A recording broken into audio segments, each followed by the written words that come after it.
Oddmar wasn't used to days like this. What was he even fighting for? If he somehow retrieved his villagers, would the chief still cast him out? Maybe, if he could capture the one responsible. Perhaps they'd forgive him for his life of cowardice. "Goblin!" shouted Oddmar. "Why are you watching me? I have questions for you." The creature bolted away, and Oddmar's attention turned to a wild boar. "Please, noble beast," pleaded Oddmar. "Help me catch that monster."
Oddmar had found a great friend in the boar. Even though they'd lost track of the goblin, the boar had given him more help than anyone in recent years. Just as Oddmar bid his new friend farewell, suddenly the fairy from his dream appeared. "I didn't grant these powers so you could spend your days chasing monsters," said the fairy pointedly. Oddmar was surprised and said, "I thought you only existed in my dream." "I gave you these powers for a reason," said the fairy. "We need your help, Oddmar." "Oh, help with what?" Oddmar asked reluctantly. "My people are gone. I need to find them." "You have to save the forest," said the fairy. "You have to restore balance to the world." "Restore balance?" Oddmar started, but he was interrupted by a loud growl emanating from the forest. "You have to hurry," said the fairy. "We don't have much time, Oddmar." And in a flash, she was gone.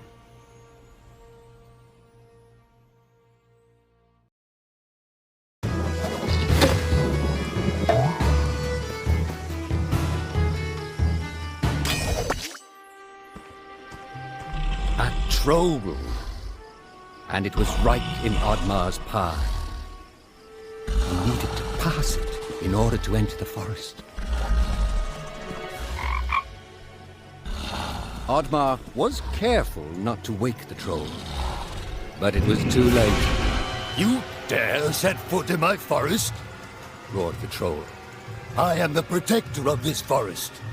Oh, this is a dream. Go back to sleep, Oddmar urged. A dream?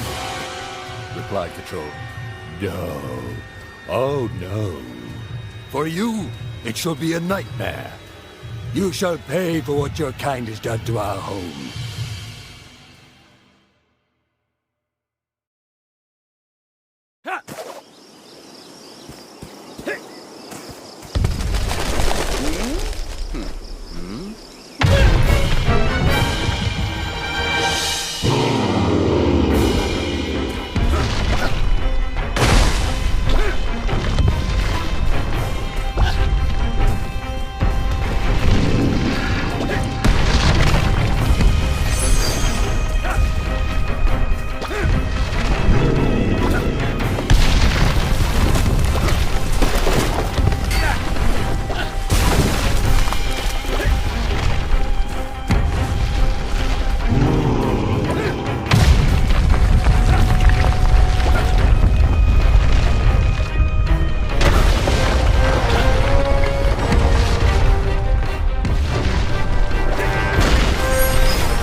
That's weird.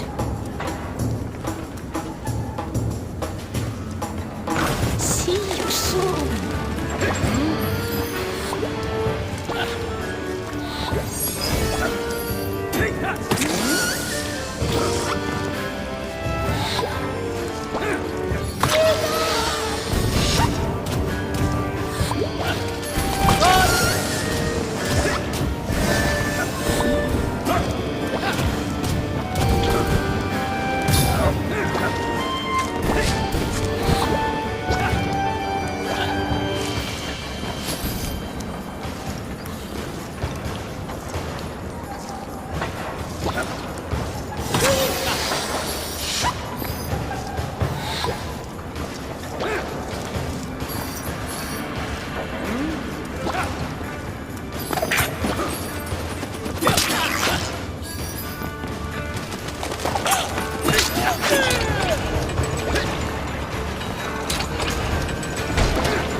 Oddmar had to admit it. Without that strange monster he'd been chasing, he was lost. Oddmar. The creature whispered as he snuck up on him from behind. Oddmar was startled, but quickly slammed the creature to the ground. He had finally caught the creature and demanded, "Tell me where you've taken my people, goblin." Do I look like a goblin to you? The creature replied. Oddmar became even more enraged. Okay. Look, the creature said nervously. I don't know where they've taken them, and I don't know who did it. I don't know why you would even care. There's an elder deep in the forest. He knows everything that happens here. If they're in the forest, he'll know. Just down the river. All right, but if you're lying, you know I can catch you again, said Oddmar as he released the creature.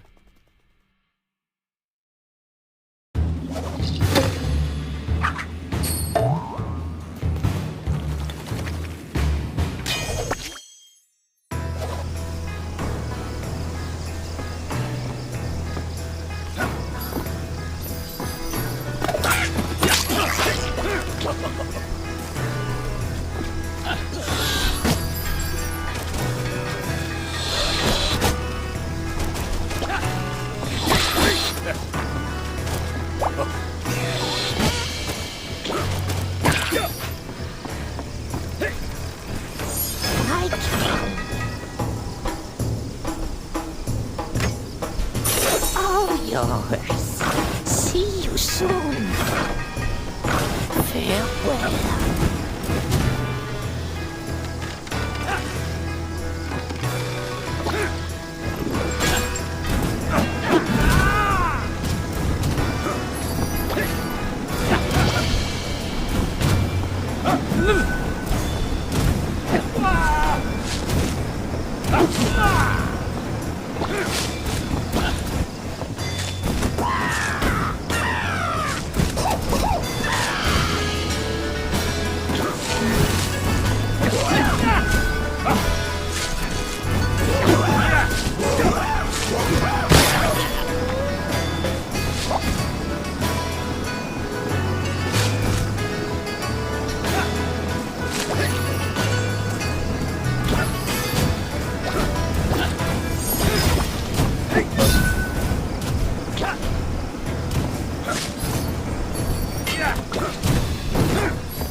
Ooh, a Viking hut.